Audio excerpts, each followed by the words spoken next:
lama tishikelu refef belo lerem, viniahem belo lesavá, shemu shemua elai, veir lu tov, vetiteanag badeshen nafshehem.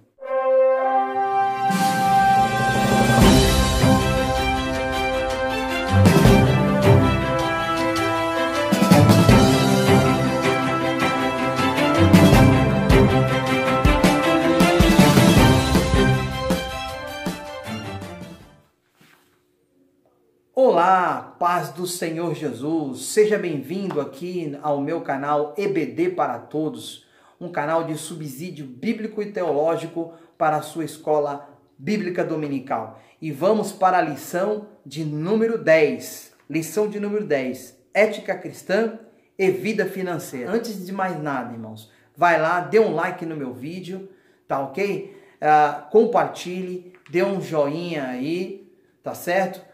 E quero mandar também aí um abraço aí para umas irmãs e uns irmãos lá em Cariacica, Assembleia de Deus lá de Cariacica, que tem me acompanhado. Um forte abraço aí, que Deus abençoe a todos e continue aí compartilhando o meu canal. Essa lição de número 10, nós vamos falar de ética cristã e vida financeira. Um assunto extremamente importante para o cristão. Importante porque há muitas distorções na vida de um cristão, como ele tem que se comportar financeiramente, como ele tem que se programar na sua vida, ou como ele tem que compreender a teologia bíblica de uma vida abençoada, de uma vida plena em suas finanças. Bom, nós vamos explorar aqui algumas partes aqui. Por exemplo, aqui no primeiro tópico é falado uma teologia para a vida financeira. E eu vou trazer aqui uma contribuição. Eu participo de alguns grupos de WhatsApp e nesses grupos, um chamado EBD em Questão, eu achei bastante interessante. Um pastor colocou ali neste grupo. E ele falou da seguinte forma. Ele falou sobre as 3 teologias do P.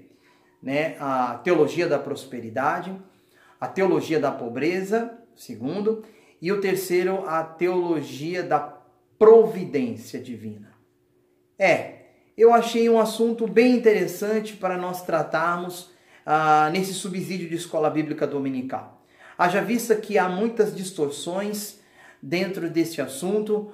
Qual é o caminho certo, o viés que eu devo seguir para poder ter uma vida próspera, abençoada, de acordo com a palavra de Deus. Então nós vamos falar da primeira, que é reprovável diante de Deus. Ela é reprovada. Teologia da prosperidade. A teologia da prosperidade, ela fala de meias verdades. Ela fala de meias verdades, mas ela não fala do conteúdo em si, o conteúdo total.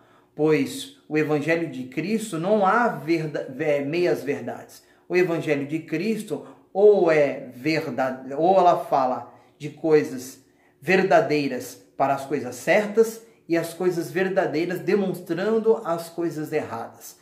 Então, não há esse meio termo no Evangelho. Eu posso aqui dar um exemplo para você, tá ok? Por exemplo, quando eles dizem que nós temos que sacrificar o nosso tudo. E ali tem uma dessas igrejas neopentecostais, diz que Abraão foi lá no Monte Moriá e sacrificou ali o que ele tinha de maior valor.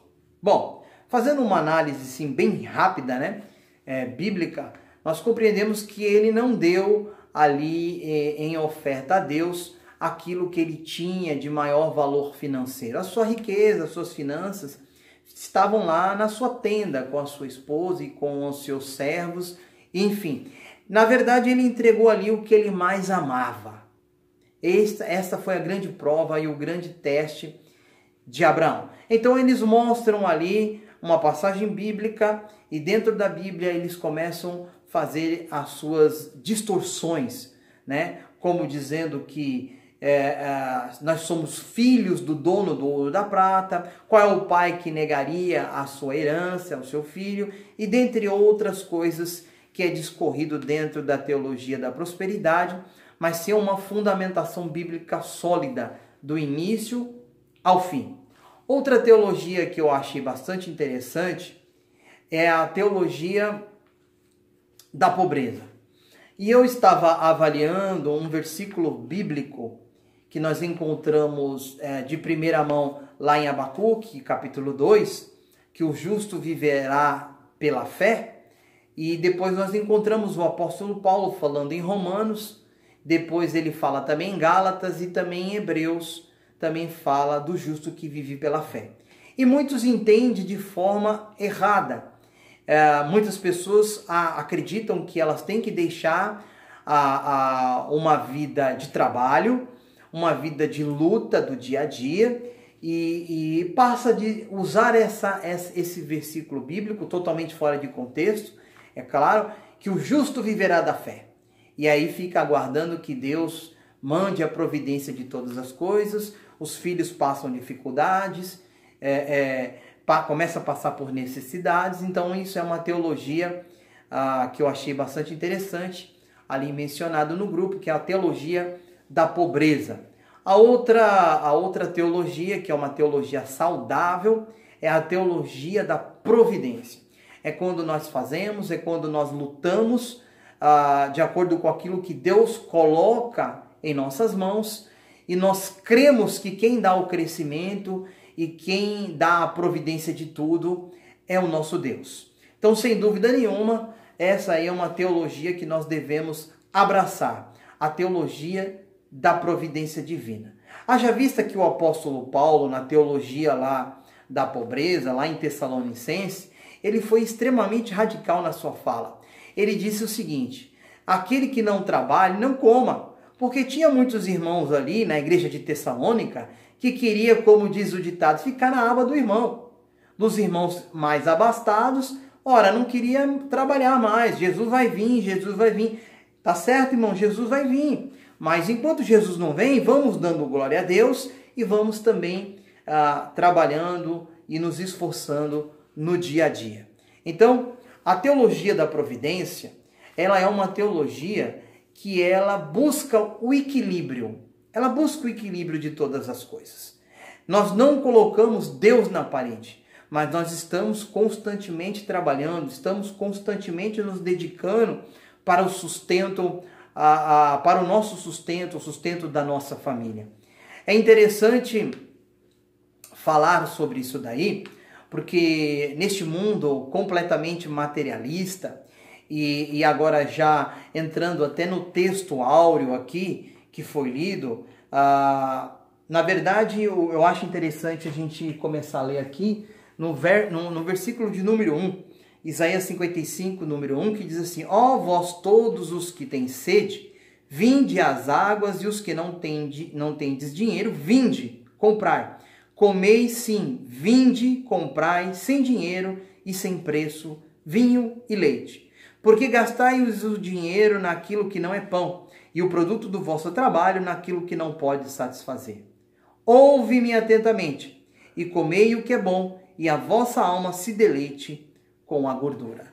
Foi o versículo que eu recitei ali em hebraico, né? Foi o texto áureo, e eu quero agora trazer aqui um breve comentário sobre esse versículo.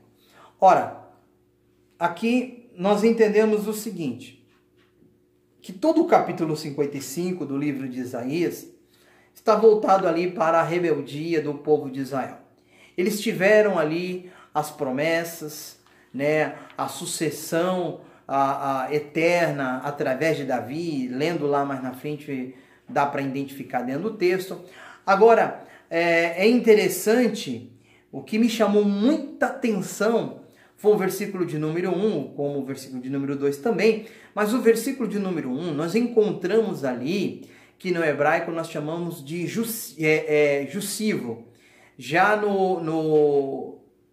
na língua portuguesa, nós chamamos de imperativo. Então, o imperativo é uma ordem. Vinde a mim, todos aqueles que têm sede.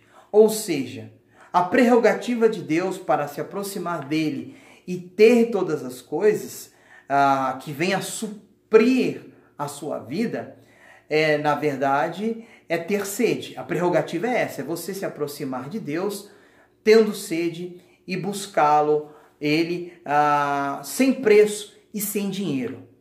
Horas, como é que nós vamos comprar alguma coisa sem preço e sem dinheiro? Isso daí é muito complicado. Quantos de nós já não passamos numa vitrine de eletrodoméstico ou passamos numa loja de roupa, numa loja de carro e ficamos olhando,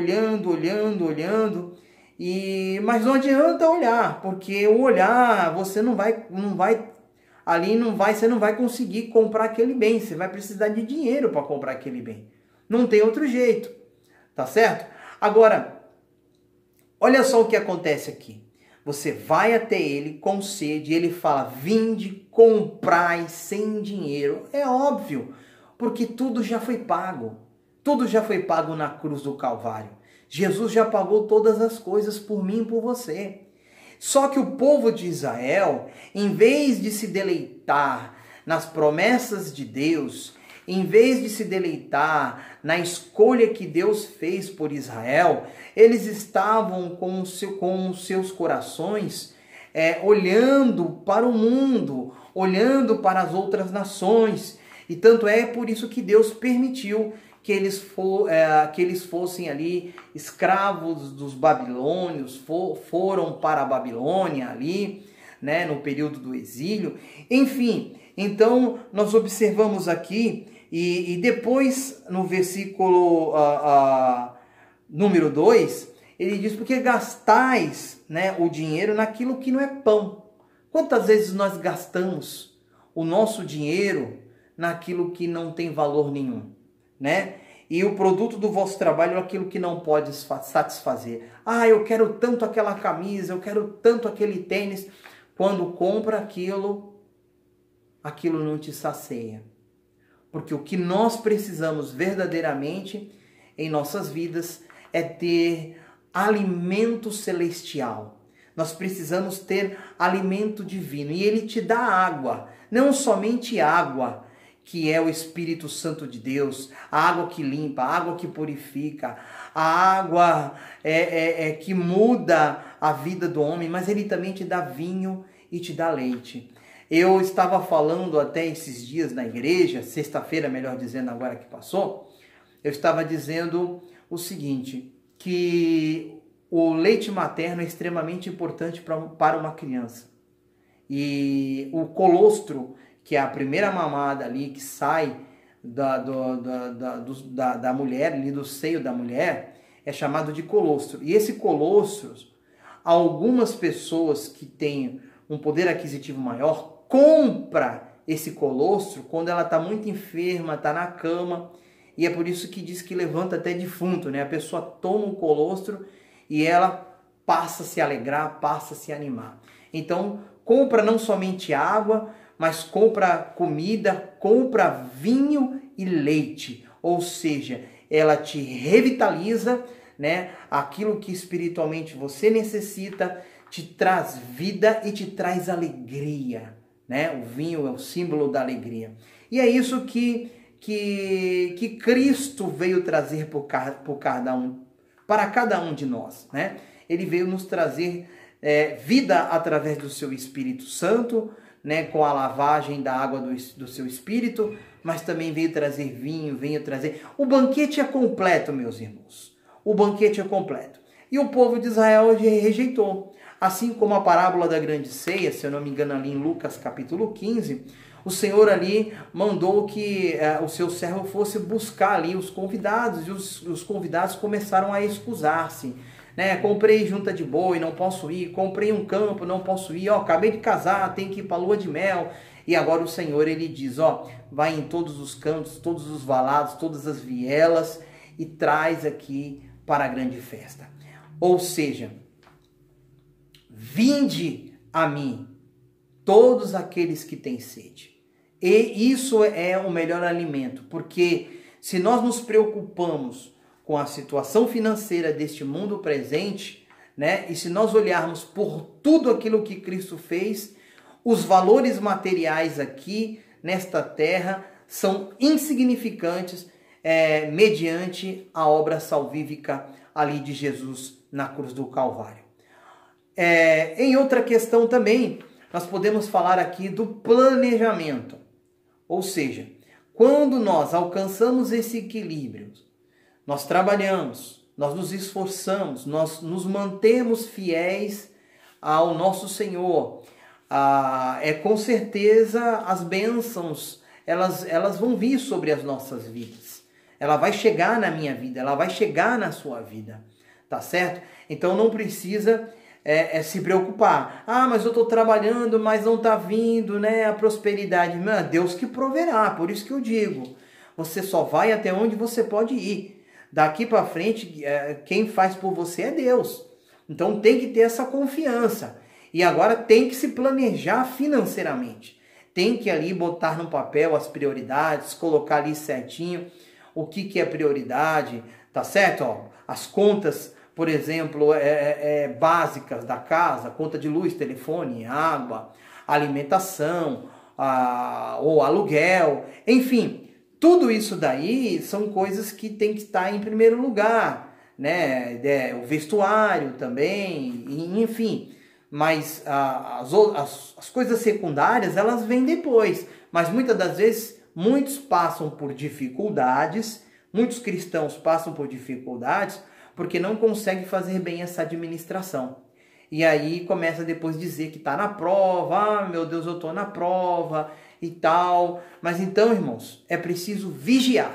Administre bem as suas finanças, coloca na mão de Deus, busca o equilíbrio, o equilíbrio nas suas ações, mediante aquilo que Deus tem te dado, né? Na medida que Deus tem te dado, e que tudo seja para a honra e glória do Senhor Jesus Cristo. Tá ok, meu querido? Então, um forte abraço aí, que Deus abençoe e a paz do Senhor Jesus.